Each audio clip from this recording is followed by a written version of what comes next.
The envelope was sitting on my kitchen counter when I came home from work that Tuesday evening.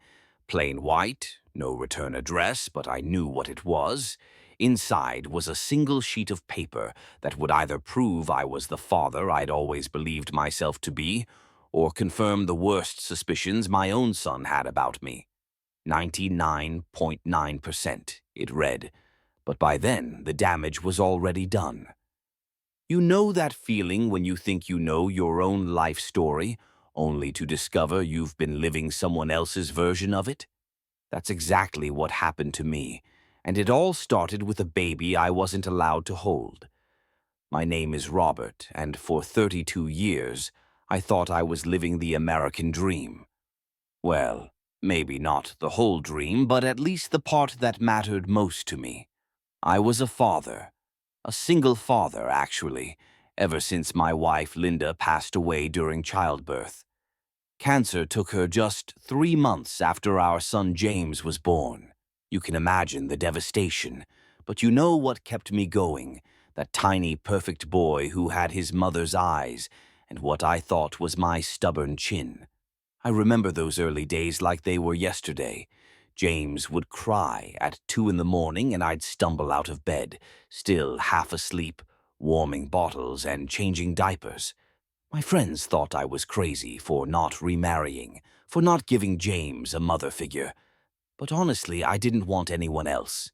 It was just me and him against the world, and that felt right somehow. Every scraped knee, every Little League game, every parent-teacher conference, I was there. I was his dad, his biggest supporter, his everything. James grew up to be everything I'd hoped for and more. Smart, kind, hard-working. He got a scholarship to college, graduated with honors, and landed a great job at an engineering firm. When he brought Catherine home for the first time, I was so proud. She was beautiful, well-educated, came from what people call a good family.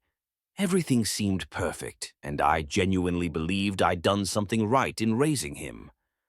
But you know that feeling when someone looks at you like you're an inconvenience? That's how Catherine looked at me from day one. Not openly hostile, mind you, just cold, like I was taking up space in her perfect picture. James didn't seem to notice, or maybe he chose not to. Love makes you blind sometimes, doesn't it? After they got married, things started changing.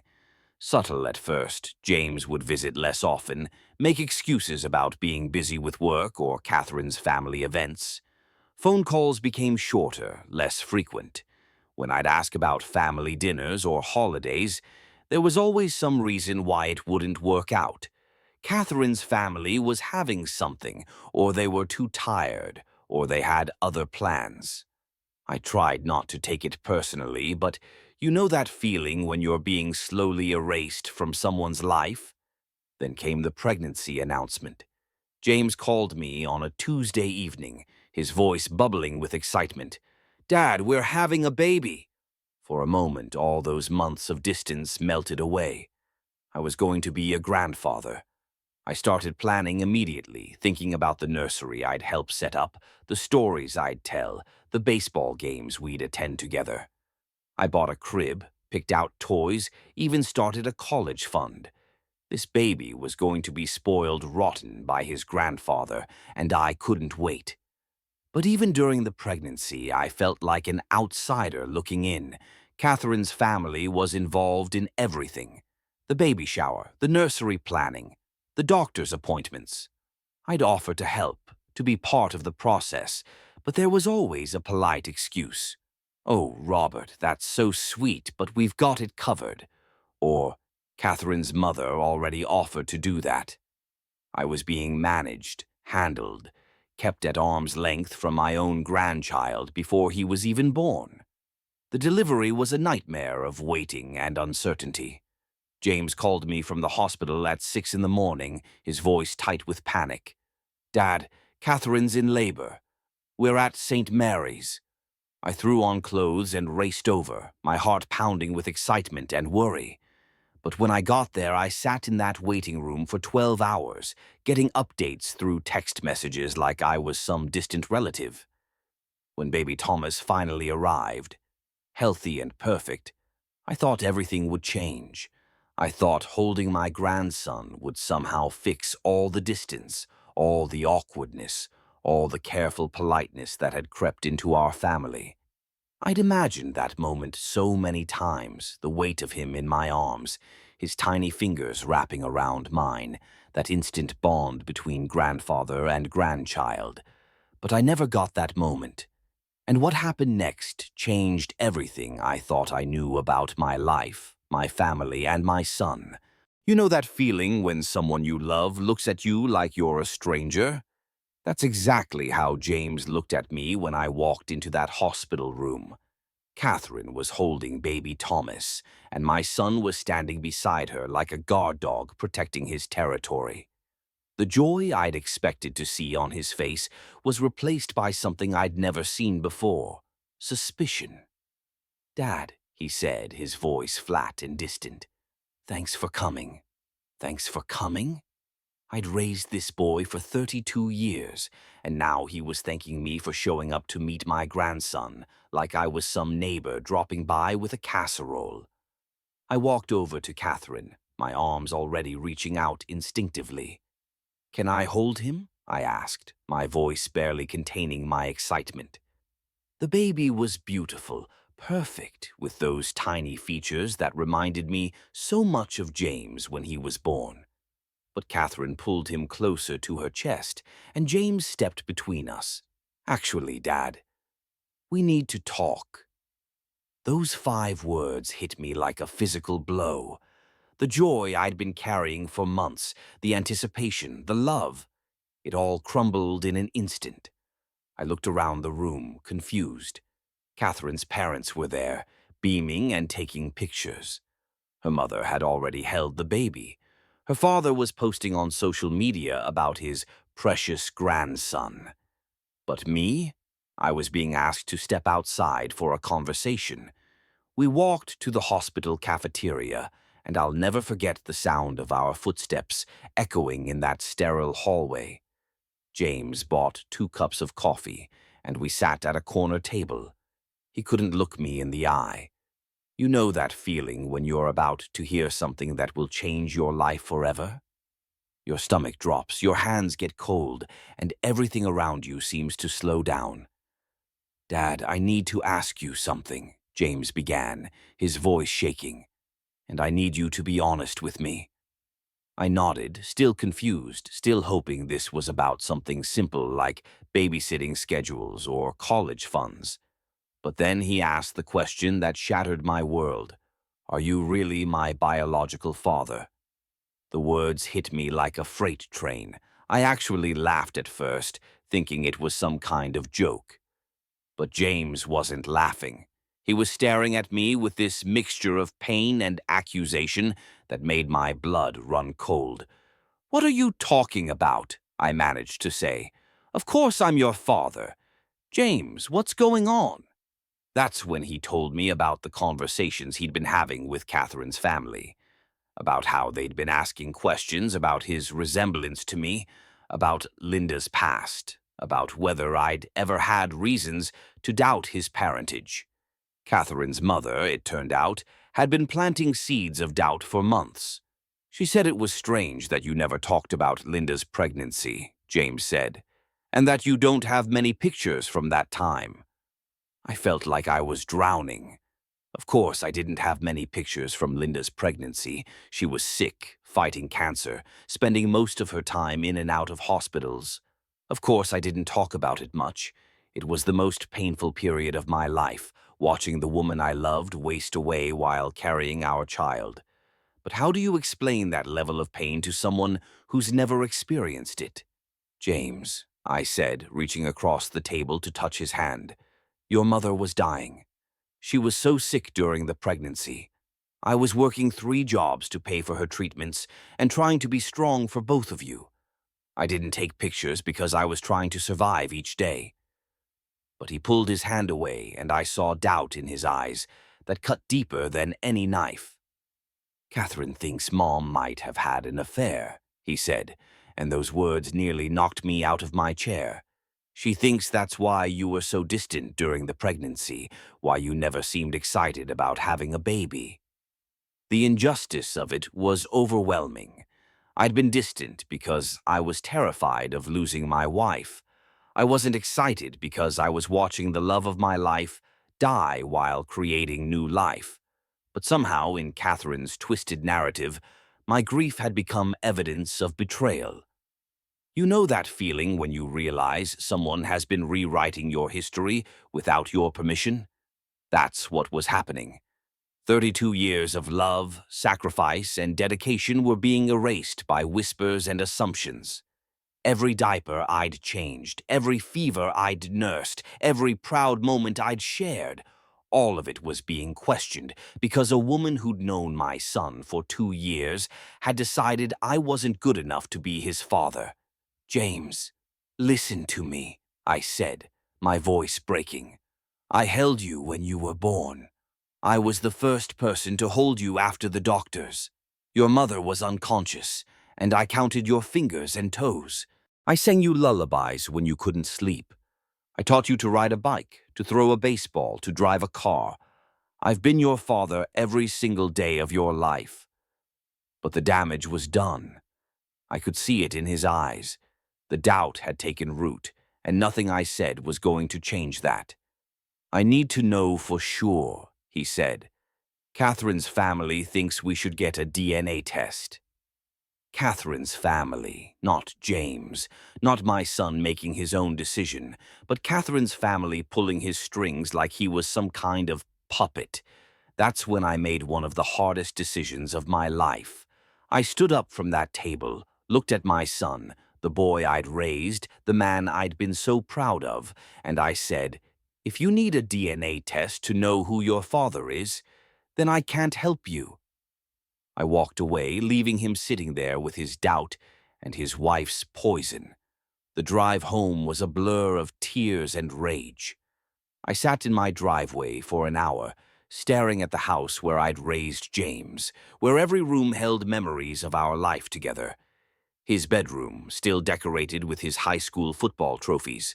The kitchen where I'd made him breakfast every morning before school. The living room where we'd watched movies and talked about his dreams. You know that feeling when your own child becomes a stranger?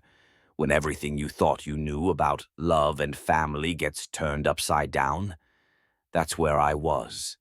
I'd given up dating, traveling, pursuing my own dreams, all to be the best father I could be. And now, because of one woman's manipulation, all of that was being questioned. The weeks that followed were the darkest of my life. James didn't call. He didn't visit. I drive by his house sometimes, hoping to catch a glimpse of my grandson, but the curtains were always drawn. I'd see Catherine's parents' car in the driveway, and it felt like they were building a wall between me and my family. Friends tried to help. My neighbor Tom would bring me dinner sometimes, and we'd sit on my porch talking about everything except the elephant in the room. "He'll come around," Tom would say. "Boys sometimes need to spread their wings." But this wasn't about spreading wings. This was about 32 years of love being erased by lies and manipulation. I started having dreams about Linda. She'd appear in that hospital bed holding newborn James, and she'd look at me with such sadness. "Don't let them take him away," she'd whisper. "He's ours. He's all we have left of each other." I'd wake up in a cold sweat knowing that somewhere across town my son was being convinced that his entire life had been built on a lie. That's when I made the decision that would change everything. If James needed proof that I was his father, then I'd give him proof. But I wasn't going to let him or Catherine or her family control the narrative anymore. I was going to take control of my own story, and I was going to get the truth, whatever it might be. Because you know that feeling when you realize you have to fight for your own family. That's exactly where I was, and I wasn't going down without a fight. You know that feeling when you hold an envelope that contains the truth about your entire life? My hands were shaking so badly I could barely tear it open. 3 months had passed since I'd left that hospital cafeteria. 3 months of the most agonizing waiting I'd ever experienced. I'd ordered the DNA test kit online, followed the instructions to the letter, and sent it off with a prayer that I'd get the answer I needed to reclaim my son. The envelope was thin, just a single sheet of paper inside, but it felt like it weighed 1,000 pounds. I sat at my kitchen table, the same table where I'd helped James with his homework for years, and I read the words that would either vindicate me or destroy me completely. Probability of paternity, 99.9%. Below that, in clinical black and white, James Robert Mitchell is the biological child of Robert William Mitchell. I stared at those words until they blurred through my tears. 99.9%.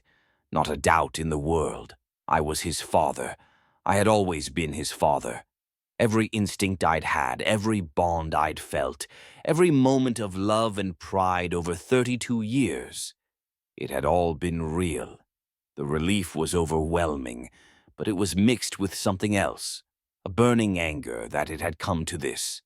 For the first time in months, I felt like I could breathe again. But you know that feeling when vindication comes at a cost?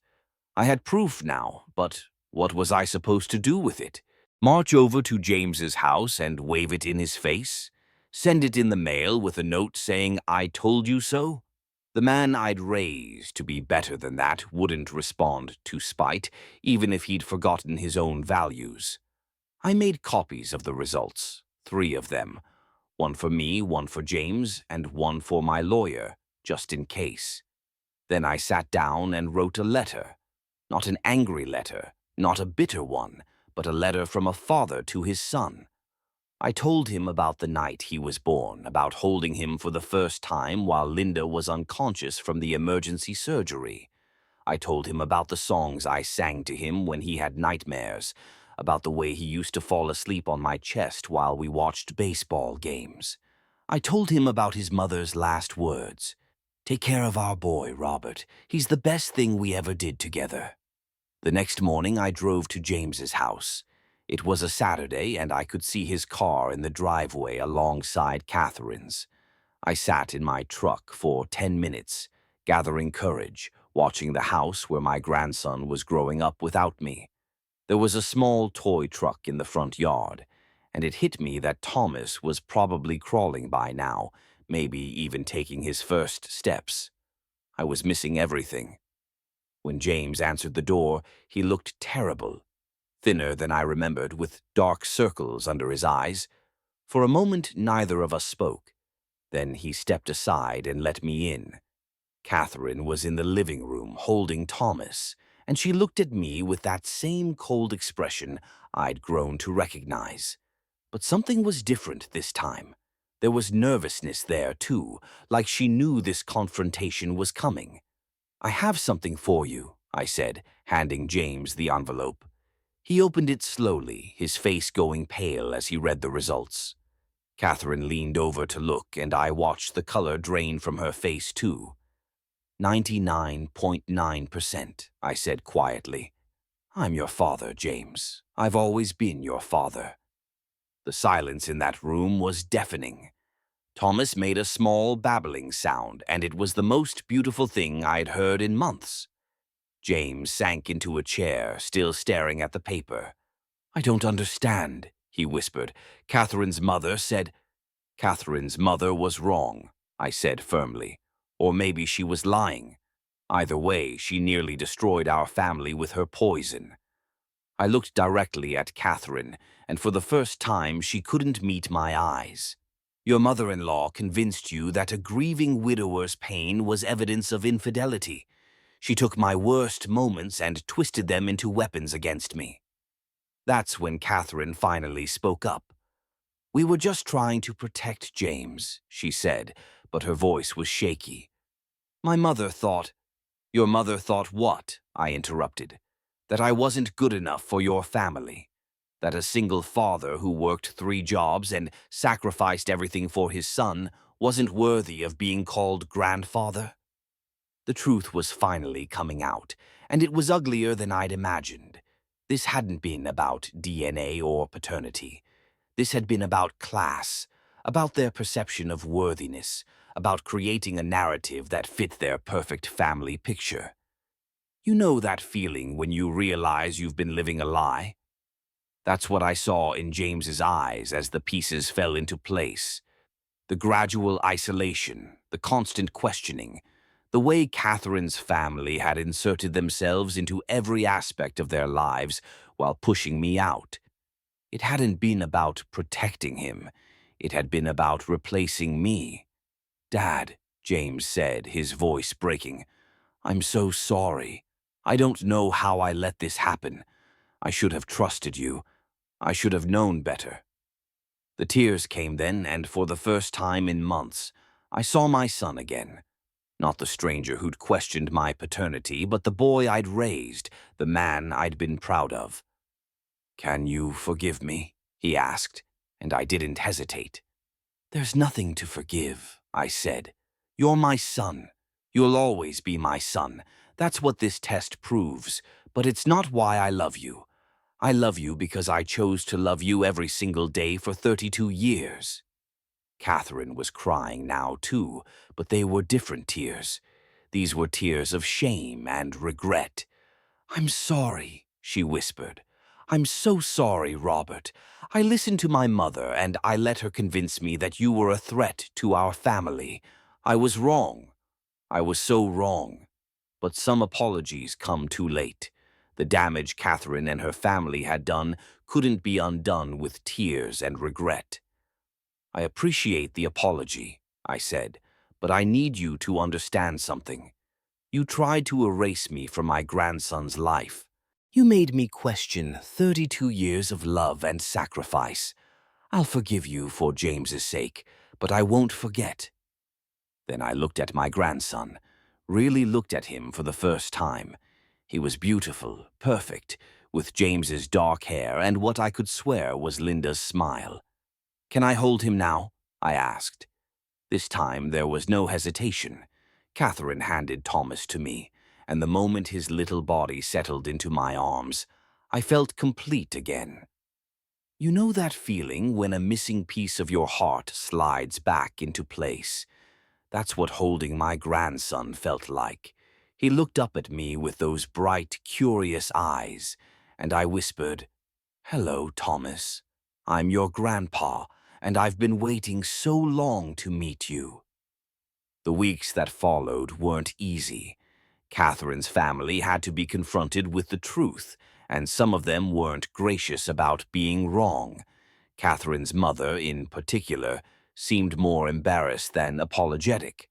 But James stood up to them in a way that made me proud. He set boundaries, demanded respect for me, and made it clear that I was part of his family, whether they liked it or not. Catherine and I had to learn to coexist for James's sake.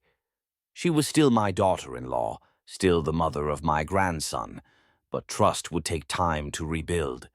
Some wounds heal slowly, and that's okay. What mattered was that the truth was out, and our family could begin to heal. Thomas is walking now, and he calls me Papa. Every Sunday we have dinner together, just the 4 of us sometimes with friends who stood by me during those dark months. I've started a photo album for him, filled with pictures of his parents, his grandmother Linda, and all the people who love him. Someday, when he's older, I'll tell him this story. I'll tell him about the importance of family, about the danger of letting others poison your relationships, and about the power of truth. You know that feeling when you realize that love always finds a way? That's what I learned from all of this. Family isn't just about blood. It's about choice, commitment, and the willingness to fight for each other. I chose to be James's father every day for 32 years, and I'll choose to be Thomas's grandfather for the rest of my life. If you're watching this and you're dealing with family drama, with people trying to turn you against someone you love, Remember this: trust your heart, but verify the facts. Don't let others rewrite your story, and most importantly, don't give up on the people who matter most, even when they give up on themselves. Because sometimes the truth is exactly what you think it is, and love really does conquer all.